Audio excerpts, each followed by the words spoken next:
Alors, bonsoir tout le monde. La petite pensée du jour.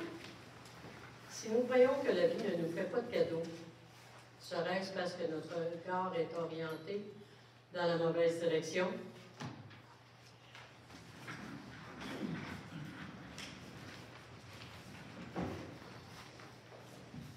Alors, le procès verbal de la séance du 12 novembre 2024.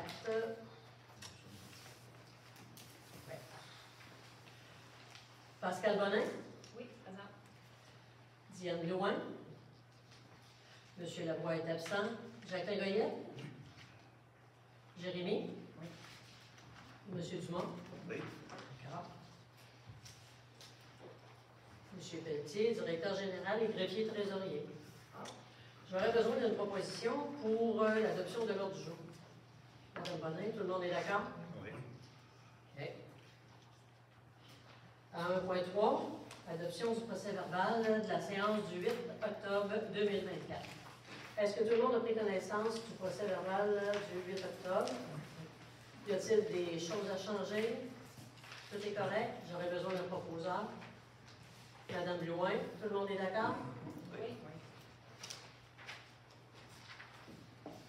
1.4. Autorisation des paiements des dépenses du mois d'octobre 2024. Attendu que la liste des dépenses a été transmise à tous les membres du Conseil, il est proposé d'approuver la liste des dépenses telle que déposée pour le mois d'octobre 2024. M. Michel Pelletier, directeur général et greffier trésorier, étant autorisé à procéder au paiement des dépenses figurant sur cette liste pour un total de 346 853,51 $. J'aurais besoin d'un proposeur. M. Dumont, tout le monde est d'accord? Oui. OK. 1.5. Autorisation de payer une facture à CYM Construction pour la réparation de la toiture du gazebo. Alors, il est proposé de payer la facture 11 093 au montant de 3 950 $ à CYM Construction pour la réparation de la toiture du gazebo avec les taxes, en plus des taxes applicables. Cette réparation-là, c'est un arbre, une branche d'un arbre qui est tombé sur le toit du gazebo et nous avons eu un remboursement de la compagnie d'assurance pour ça. Alors, j'aurais besoin d'un proposeur. Madame Louin, tout le monde est d'accord? Oui. 1.6. Autorisation de payer la facture à clôture sur mesure pour la clôture de la propriété sise au 590-602 rue principale. La facture numéro 10-284 au montant de 5 262,28 $, plus les taxes applicables. J'aurais besoin d'un proposeur. Jérémy, tout le monde est d'accord? Oui. 1.7. Autorisation de payer à Bétonnière Latuc Incorporée pour le premier décompte des travaux de réfection de la rue des Loisirs, la facture 033 249 au montant de 127 167,64 $, plus les taxes applicables. J'aurais besoin d'un proposeur. M. Dumont, tout le monde est d'accord? Oui. 1.8. Autorisation de payer à Transport Alain Carrier pour le prolongement de l'aqueduc de la rue Beaupré. La facture numéro 11 482 au montant de 3 815 $, plus les taxes applicables. J'aurais besoin d'un proposeur. Tu l'as de vous, Oui, la rue Beaupré. Oui, M. Gilbert Dumont. Tout le monde est d'accord? Oui. Nous serions rendus à la première période de questions qui concerne les finances.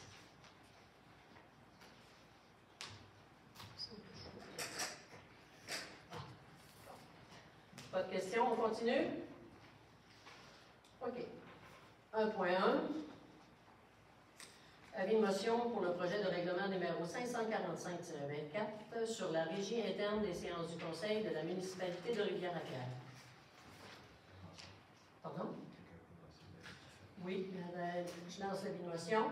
Madame Bonin? Oui.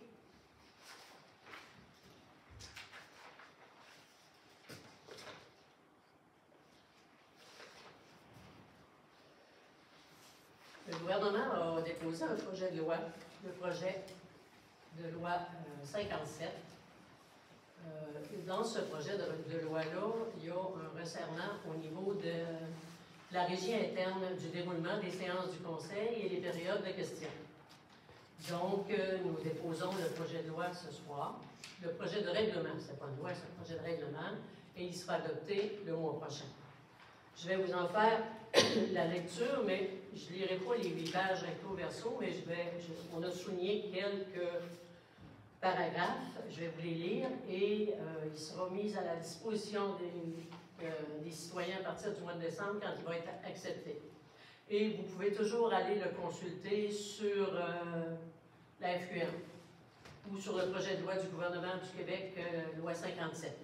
Attendu que l'article 491 du Code municipal du Québec, deuxième paragraphe, permet au Conseil d'adopter des règlements pour régler la conduite des débats du Conseil et pour le maintien de l'ordre durant les séances. Attendu que la municipalité de Rivière-à-Pierre désire se prévaloir de ce règlement 545-24 afin de maintenir l'ordre et le décorum lors des séances du Conseil. Et là, je passe quelques, et je m'en viens à titre et but des champs d'application.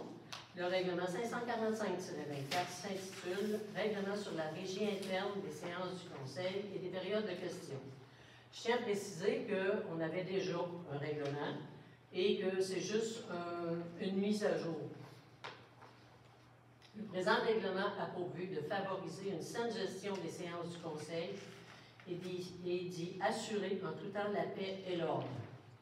Le présent règlement s'applique à toutes les séances du Conseil de la municipalité de Rivière-à-Pierre, qu'elles soient ordinaires ou extraordinaires. Aucune disposition du présent règlement ne doit être interprétée de façon à restreindre, annuler ou limiter les pouvoirs et obligations qui sont accordés par la loi aux membres du Conseil municipal.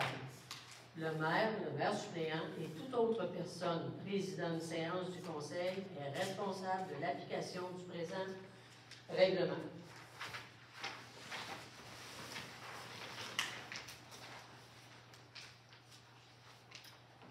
À l'article 3, il est dit, le Conseil municipal, les rôles, fonctions et responsabilités. Les élus réunis en Conseil représentent la population. Ils prennent des décisions sur les orientations et les priorités de la municipalité. Le Conseil municipal comprend un maire et 6 conseillers. Le Conseil veille à la qualité de vie de sa communauté. Les élus doivent toujours prendre leurs décisions dans l'intérêt des citoyens qu'ils représentent, et seulement lors des assemblées du Conseil, sous forme de règlement ou de résolution. Individuellement, en dehors des assemblées du Conseil, les élus ne peuvent pas prendre de décision ni de position au nom de la municipalité, sauf le maire dans l'exercice de son pouvoir d'urgence. Le rôle principal du Conseil est d'assurer que les services offerts répondent aux besoins de la communauté. Lors de la première séance suivant l'élection, le Conseil, sur recommandation du maire, procède à l'attribution des dossiers aux élus qui en seront porteurs, ainsi qu'à la nomination du maire suppléant. L'attribution de ces responsabilités pourra, au besoin, être modifiée durant le mandat en cours.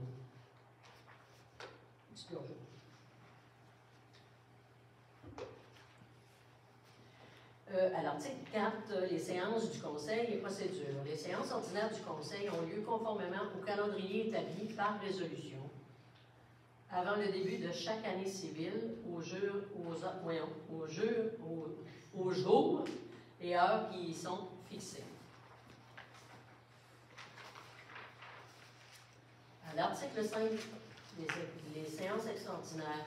Une séance extraordinaire du Conseil peut être convoquée en tout temps par le maire, par son remplaçant, par le greffier trésorier ou par 2 membres du Conseil en donnant par écrit un avis spécial à tous les membres du Conseil, autres que ceux qui la convoquent.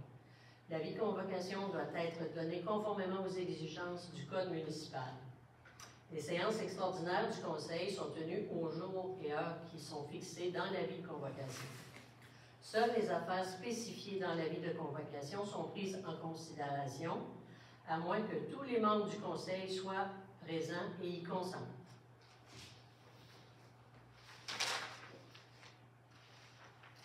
À l'article 8, ordre et décorum. Le maire ou la personne qui préside la séance maintient l'ordre et le décorum durant les séances du conseil. Il peut ordonner l'expulsion de l'endroit où se tient une séance de toute personne qui en trouble l'ordre et le bon déroulement, notamment en utilisant un langage grossier, injurieux, violent ou blessant ou en diffamant quelqu'un, en criant, chahutant, en faisant du bruit, en s'exprimant sans en avoir obtenu au préalable l'autorisation, en posant un geste vulgaire, en interrompant quelqu'un qui a déjà la parole, en entreprenant le débat avec le public, en ne respectant pas la procédure mentionnée au point 10.4 et en ne se limitant pas au sujet en cours de discussion. Enregistrement des séances. Il est interdit à toute personne, autre qu'un représentant des médias, d'utiliser un appareil d'enregistrement mécanique ou électronique de la voix ou tout appareil photographique, caméra vidéo, caméra de télévision ou tout autre appareil d'enregistrement de l'image lors de la séance du Conseil, sans avoir obtenu au préalable l'autorisation du Conseil. Lors de la séance, le représentant doit s'identifier publiquement comme représentant d'un média afin d'en informer les citoyens présents. À l'article 10, période de questions. Les séances du Conseil comprennent au moins une période de questions au cours de laquelle les personnes présentes peuvent poser des questions oralement aux membres du Conseil de nature publique, portées à l'ordre du jour et concernant les affaires de la municipalité. Les questions ou demandes peuvent également être envoyées par courriel avant 15 heures la veille de la séance. À défaut, celles-ci seront traitées à la séance suivante. Toute question est adressée au président de la séance, qui peut y répondre immédiatement ou à une assemblée subséquente, ou encore y répondre par écrit, par courriel. Il peut aussi céder la parole à un autre membre du Conseil ou encore à un fonctionnaire ou un employé de la municipalité afin que celui-ci réponde à la question ou complète sa propre réponse. La première période de questions est uniquement consacrée à la liste des comptes à payer. La période de questions ne doit pas donner lieu à aucun débat. Elle doit se dérouler dans le respect des convenances et des politesses. Toute personne présente à l'Assemblée qui désire poser une question devra s'être présentée devant l'Assemblée. Le président donne la parole selon l'ordre d'arrivée des personnes, s'identifier au préalable, s'adresser au président de la séance, déclarer à qui sa question s'adresse, ne poser qu'une seule question, poser qu'une seule sous-question sur le même sujet. Toutefois, toute personne pourra poser une nouvelle question ainsi qu'une nouvelle sous-question lorsque toutes les personnes qui désirent poser une question l'auront fait. Éviter les préambules interminables et se concentrer sur l'essentiel de la question. S'adresser en termes polis, ne pas utiliser de langage injurieux ou vulgaire. Se conformer à l'article 8. Le président du Conseil pourra mettre fin à la période de questions en tout temps lorsqu'il le jugera à propos. Prendre note que les dossiers personnels qui ne sont pas en processus légal présentement ne pourront faire l'objet de discussion lors d'une séance.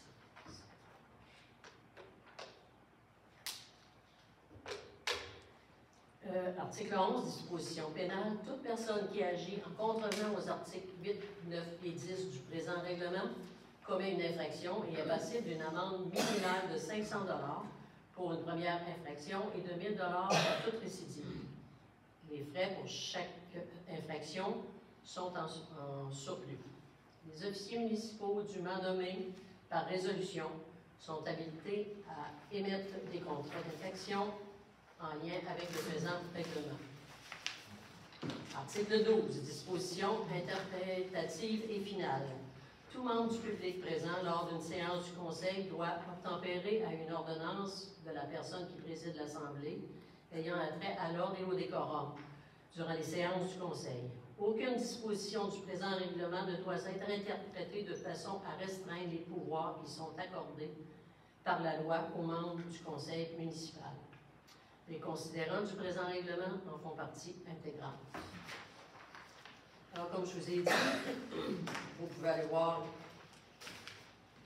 sur le site du gouvernement du Québec, la loi 57, ou sur la FQM, mais nous, il va être disponible à partir du lendemain de la prochaine séance du Conseil lors de son adoption.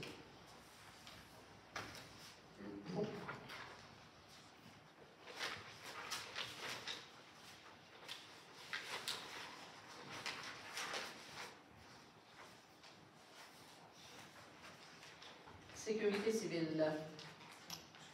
Oui, il y en a un peu, là, mais il m'en manque. Hein? 1.11, oui. OK. C'est bon. J'aurais besoin de quelqu'un pour lancer l'avis de motion pour le règlement 545-24. Jérémy? OK. Ah oui? Pour l'adopter? D'accord. Il m'en manque un. Oui. OK. 2.1, adoption du budget du CISEM.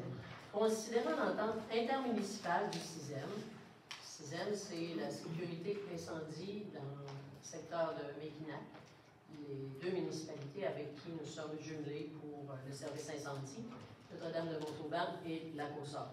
Considérant que la préparation du budget pour 2025, considérant la présentation de la proposition budgétaire proposée par le comité du CISEM et l'analyse de celle-ci, considérant la réaffectation des surplus 2022 des budgets non utilisés, considérant l'aide financière confirmée par le programme du volet 4, il est proposé d'adopter, dans le cadre de l'entente intermunicipale relative à l'application du schéma de couverture de risque en incendie, le budget annuel total du CISEM pour l'année 2025, soit 416 633 $, de confirmer l'imputation d'une portion de la subvention du programme volet 4 à l'année financière 2025, soit un montant de 35 000 $, de confirmer l'imputation de 22 000 $ à l'année financière 2025 provenant des surplus cumulés au CISEM et d'accepter la charge annuelle de 160 037 $ pour la COSAB, 124 073 $ pour Notre-Dame-de-Montauban et 75 523 $ pour la municipalité de Rivière-la-Pierre. J'aurais besoin d'un proposeur. Gilbert, tout le monde est d'accord? Oui. Transport routier et hygiène du milieu. À 3.1, adoption du règlement 544-24 sur la création d'un comité consultatif en environnement.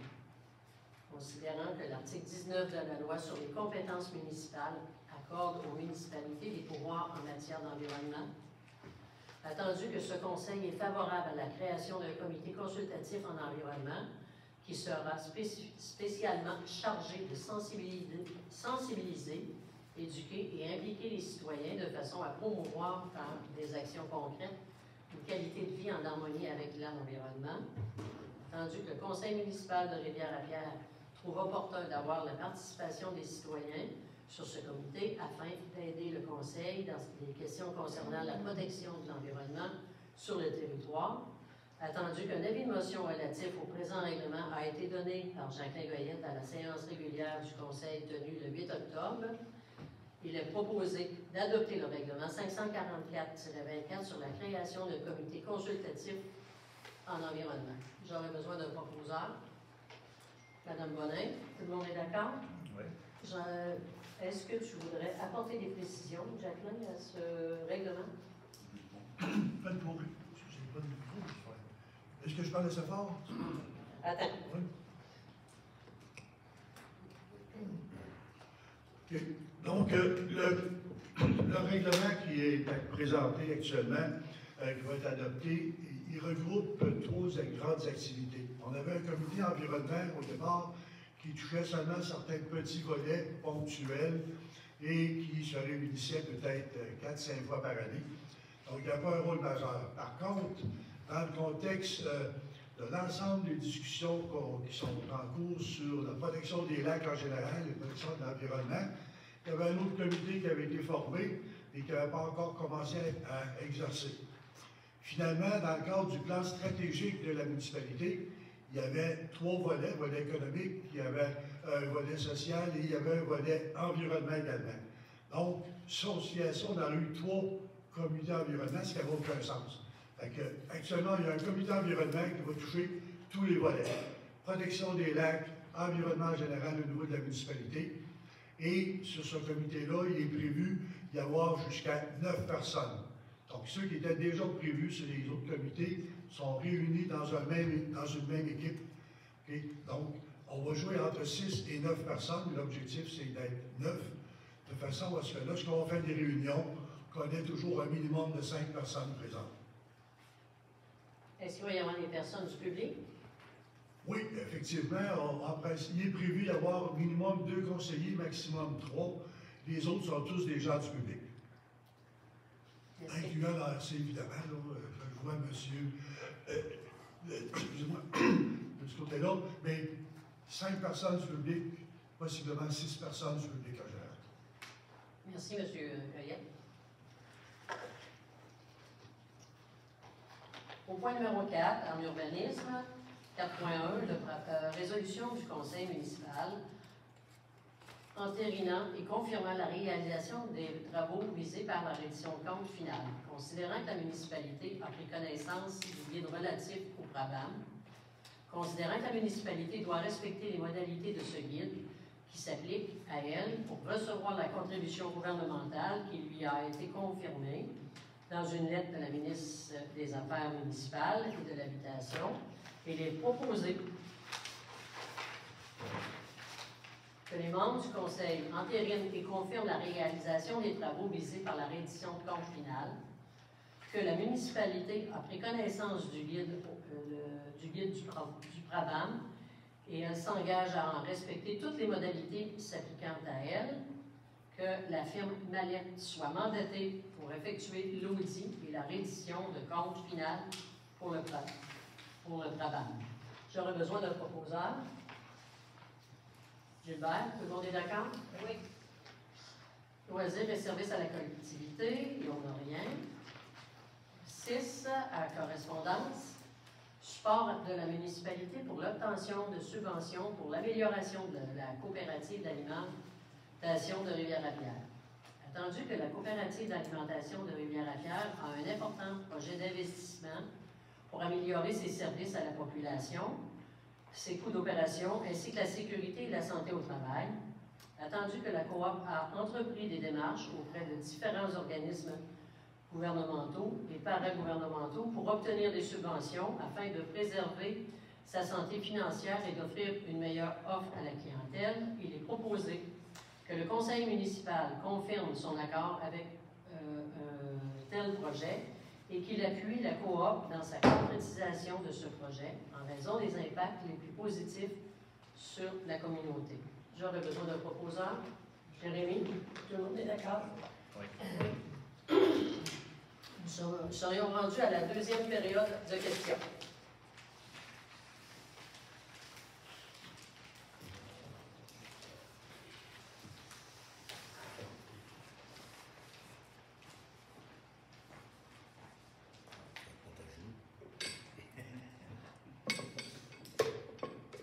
Bonjour, Denis Robert, 450 des Sables-S. J'ai envoyé une lettre à monsieur le directeur concernant que l'association ne s'occuperait pas du bail des pistes de ski de fond. Avez-vous décidé quelque chose à ce sujet? Oui, on a décidé des choses. Ça va vous être communiqué à la prochaine assemblée. OK. Parce que je veux juste préciser une chose. L'ARC veut du ski de fond. Par contre, l'ARC doit détenir une assurance pour ses membres. Et le ski de fond, c'est pas juste les membres de l'ARC qui sont là. Maintenant, il y a des Airbnb, l'escalade au lac, Madame Labbé qui loue, je pense, des chalets sur le lac Labbé. C'est tout du monde qui ont accès aux pièces de ski de fond. Nous, on ne peut pas vérifier qui va faire du ski de fond. Donc, au niveau de l'assurance, on ne peut pas couvrir le monde. Et on ne peut pas le surveiller. Donc, on veut que la municipalité prenne l'entente avec M. Saint-Laurent. Il n'y a pas de problème, ça va avoir vos réponses à la prochaine assemblée du mois de décembre. Parce que le ski de fond, on va pouvoir y penser aussi. Ça va être fait, monsieur. Merci. D'autres questions?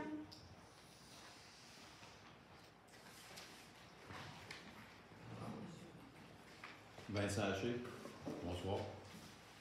Si des décisions ont été prises, ma question est pour Mme la mairesse, si des décisions ont été prises concernant le ski de fond, à l'heure du jour, on a le loisir et service à la collectivité, comment ça se fait que ça fait... C'est parce que toutes les pièces du puzzle ne sont pas rassemblées. Quand tout va être fait, OK, c'est toujours pas terminé. c'est presque terminé. Presque terminé, mais pas tout à fait. Pas tout à fait d'accord. Merci.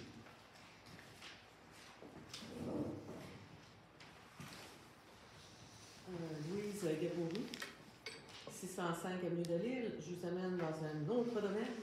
Est-ce que ça a un rapport avec l'ordre du jour? C'est une période de questions. Je pense que je peux vous amener une suggestion, vu que vous êtes en période de budget, préparation budgétaire. Allez-y. Je pense qu'on a le droit de poser et de suggérer des choses. Écoutez, je ne sais pas si vous avez visité les toilettes du parc La Crozette dernièrement. C'est très difficile. C'est parfait, le toilette, lavabo, c'est clean. Mais les murs sont, tu peux pas, c'est du gyproc. Alors, on ne peut pas entretenir dans un endroit public. Ça ne fonctionne pas des murs en gyproc. Peut-être prévoir un budget. C'est quoi votre question, Mme Gaboury? Ben, j'arrive. Peut-être prévoir un budget pour faire le bas du mur en céramique pour que ça soit plus facile pour l'entretien et un peu plus agréable pour les visiteurs parce que ce parc-là est très utilisé. C'est bon, on en prend bonne note. C'est ça. Ensuite, pour ce qui est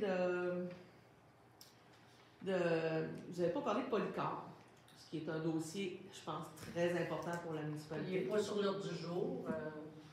On a fait un communiqué la semaine dernière. Quand on va avoir d'autres choses à dire, vous allez l'avoir par communiqué. C'est parfait. Alors, moi, je reviens avec le comité d'environnement, consultatif d'environnement. Si Polycar, en tout cas, on pense qu'il va quitter au mois de décembre. Est-ce que le comité d'environnement va travailler sur l'amoncellement de roches, de débris, tout ça? C'est ce que je pose la question au conseil. On n'en est pas encore rendu. Fait que, mais ça devrait... Ça fera partie de nos priorités, mais pas pour l'instant. Je pense que c'est important. Merci. Merci.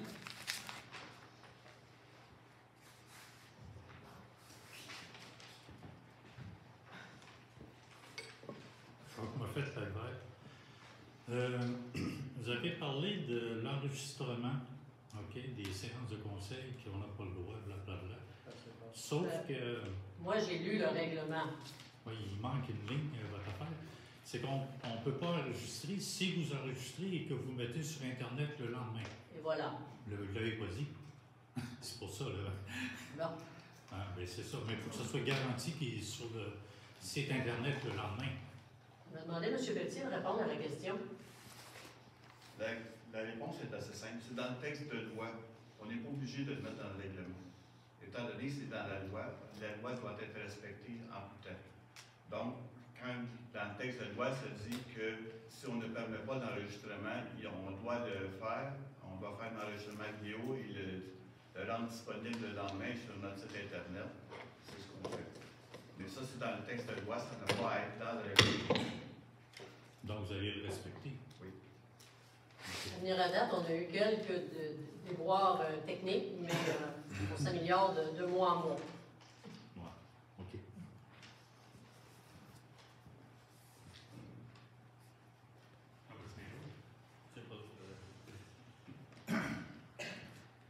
Jacques Moffett, Calvaire.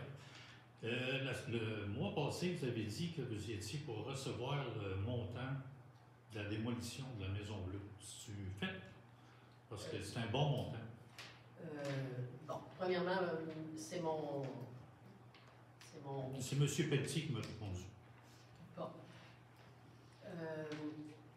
Quand il se passe des choses comme ça, que ce soit la Maison Bleue ou peu importe, c'est mis sur le compte de taxes. On le sait, ça. On nous a dit que c'était pour être collecté le mois passé. M. Pelletier? qu'il y a quelqu'un qui nous a approché pour dire qu'il était intéressé à faire le paiement. Quelqu'un de la famille du propriétaire. Mais le paiement n'a pas été encore fait, mais c'est dans son intérêt de le faire. C'est ce que je vous ai mentionné, c'est simplement qu'il y a quelqu'un qui s'est présenté dans le but de faire le paiement éventuellement. Mais le paiement n'est pas fait encore. OK.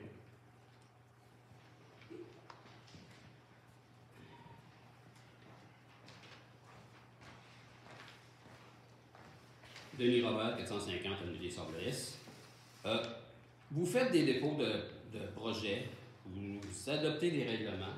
Il y a un article qui dit le plus tôt possible après ce dépôt, des copies du projet de règlement doivent être mises à la disposition du public. Oui. Après le dépôt. On a adopté un projet aujourd'hui, puis on n'a jamais eu encore de copies. Il faudrait les mettre sur le site de la municipalité, ces copies-là. Un projet, quand il est déposé et adopté, ensuite de ça, vous pouvez l'avoir pour Ça dit, consultation. excusez Madame la mairesse, le plus tôt possible après ce dépôt. De quel texte de loi faites-vous référence? Le 445, l'adoption d'un tout règlement doit être précédée de l'information donnée à une séance du mardi. C'est 445. 445. De quelle loi? J'ai pas le. C'est le code municipal? C'est le code municipal, je crois, oui, effectivement. Vérifiez-le, parce que j'aimerais ça que ça soit sur le site de la municipalité. On en prend une note, M. Robert. Merci. Vérifiez, puis si c'est le cas, ça va être fait. Merci.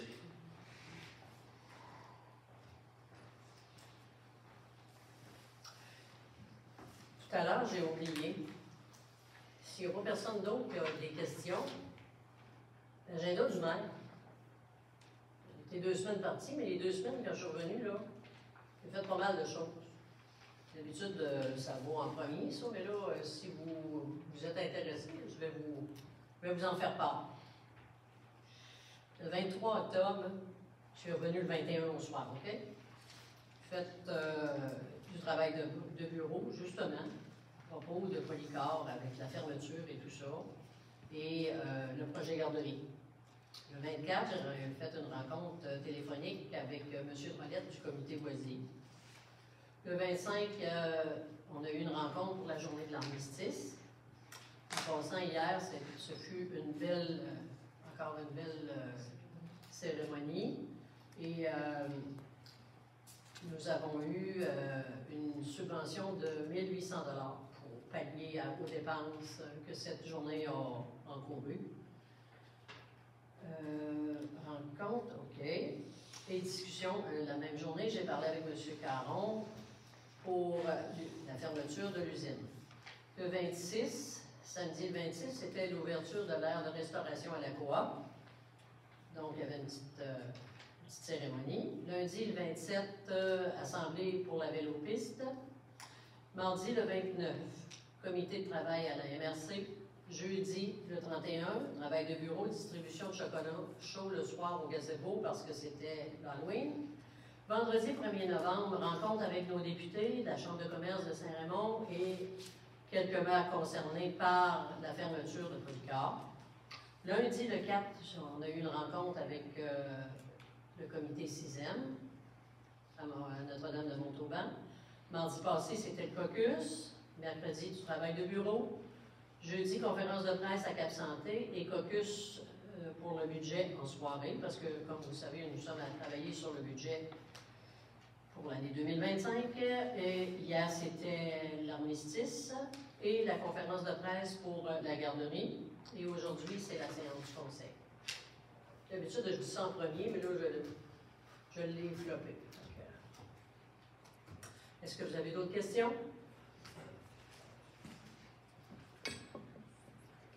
Jacques Moffett. Le mois passé, je posais une autre question. Pourquoi vous avez acheté un terrain? Qu'est-ce que vous faites avec le terrain que vous avez acheté à côté de votre jardin? Le terrain qu'on a acheté qui est adjacent au jardin. Dans le temps, on avait l'idée de faire construire un bâtiment pour la garderie et qui aurait servi aussi pour le genre de maison des générations. Sauf que construire un bâtiment aujourd'hui, là, c'est beaucoup, beaucoup de sous. On a mis le projet de côté. Il n'est pas oublié, parce qu'une maison des générations, là, un local pour nos personnes de la FADOC, là, ça ne sera pas un luxe. Mais pour l'instant, on a mis ça de côté parce que la garderie était plus importante. Donc, c'est pour ça qu'on a acheté la maison. Et pourquoi on a pris celle-là plus qu'un autre? Parce que je sens qu'il y a une autre question qui arrive. Cette maison-là, il y avait un logement qui était libre, qui était prêt tout de suite, sans faire aucune réparation, aucune rénovation. Et de plus, il y a 2 garages sur ce terrain-là. Et nous, la municipalité, on commence à manquer d'espace pour nos équipements. Donc, c'était une très belle opportunité. Et de plus, avec un beau grand stationnement. Des maisons avec un grand stationnement pour les gens qui vont venir porter les enfants et tout ça, c'était important. Alors, c'est pour ça qu'on a acheté cette maison-là. À l'heure actuelle, avec la subvention des jardins, on a fait la clôture, vous avez vu passer la facture, et on a mis des calorifères dans le sous-sol parce qu'il y avait un petit problème d'humidité, mais rien d'épouvantable. Il n'y avait pas de moisissure, si on veut. Donc, on a mis des calorifères dans le sous-sol et le logement est prêt. Et je peux vous dire à l'heure actuelle qu'il y a quelqu'un qui est en processus avec le CPE de Saint-Raymond. Je ne peux pas vous en dire plus, j'en sais pas plus. Ça a-tu répondu à votre question, M. Moffett? En partie. C'était évalué à peu près entre 190 et 200 000. Vous avez payé 300 000. Pourquoi? C'était parce qu'il y a eu énormément de rénovations sur cette maison-là. Mais le taux d'évaluation était entre 190 et 200. On s'entend? Il n'y a pas de grande maison aujourd'hui qui se vendent exactement le prix de l'évaluation, M. Moffett. Même à Rivière-à-Pierre. Pas parce qu'on est à Rivière-à-Pierre qu'on paye moins cher. Comment ça fait d'années que vous venez à Rivière-à-Pierre? Au-dessus de 20 ans. OK. Mais normalement, dans le village, ben, c'est plate à dire, mais ça ne se vend pas plus haut que le prix d'évaluation. Avez-vous une autre question? Correct. Merci.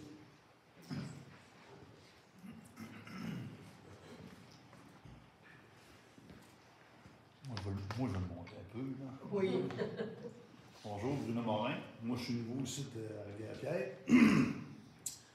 Je suis attristé de la fermeture de Polycar. J'ai su que le matériel allait probablement aller dans d'autres usines. Je ne sais pas si vous êtes au courant de si la carrière va continuer à être exploitée. Et si ce matériel-là est envoyé à d'autres usines, ça serait un petit peu plate qui scraperait toutes nos routes en les charriant sur 53 pieds. Y a-t-il possibilité de lui proposer de faire embarquer ça sur le train ici, à la place, pour aller en Beauce? Peut-être que ça pourrait créer quelques jobs ici. Merci. On va sûrement finir par avoir des discussions avec les gens concernés. Je prends note, M. Pelletier prend note. Bonjour, Denis Robert, 450 avenue des Anglais. Concernant la maison, merci M. Pelletier, j'ai reçu le rapport d'inspection. Est-ce que c'est possible de le mettre sur le site Internet, M. Chabal? Non. Pourquoi? Même... Sur l'accès à l'information. oui. C'est tout légitime. Les gens peuvent venir me consulter ici. OK? Et partir avec le papier, non. Même, vous n'auriez pas dû l'avoir. Je l'ai reçu, merci M. Pelletier, encore une fois. Parce qu'on me le demande, puis c'est légitime que le monde Ben, y ait accès. si les gens veulent le voir, ils peuvent venir le consulter ici. Il n'y a aucun problème sur les heures de bureau, du lundi au vendredi, de 9h à 4h, aucun problème. Ou ils font une demande d'accès à l'information. Ça serait important. Merci.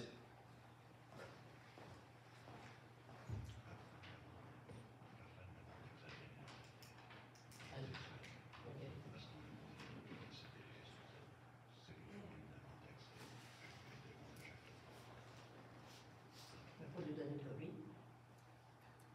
Ah oui? Ah bon. Est-ce qu'il y a d'autres questions? S'il n'y a pas d'autres questions, ça va me prendre une résolution. Le lever d'avant de l'Assemblée? Oui. 19h42, M. Pelletier? Merci tout le monde.